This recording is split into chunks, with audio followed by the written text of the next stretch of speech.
Hello दोस्तों, नमस्कार। मैं बाबूराम फार्मेसी असिस्टेंट। आप लोगों का हमारे यूट्यूब चैनल में स्वागत है।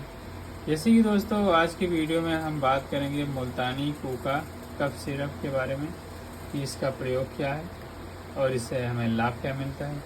जैसे कि दोस्तों, कूका सिरप मुल्तानी जो पुरानी खांसी, गले में खराश, सर्दी, फ्लू, एलर्जी जैसे लक्षणों को जड़ से ख़त्म करता है और ये 5 सामग्रियों से मिलकर बना है।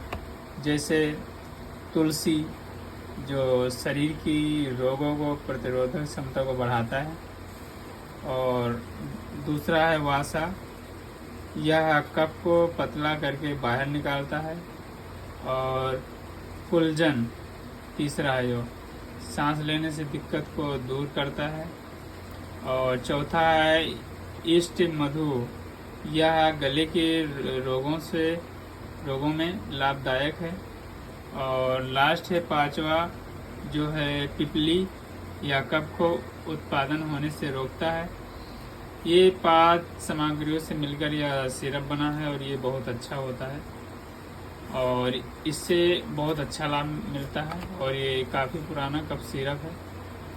तो दोस्तों, आपको भी ऐसी कोई दिक्कत है और परेशानी है, आप भी ये सिरप ट्राई करें और ये बहुत अच्छा काम करता है। तो दोस्तों, आप हमारे वीडियो से अच्छी तरह से समझ गए हैं, तो लाइक शेयर सब्सक्राइब ज़रूर करें। नमस्कार, धन्यवाद।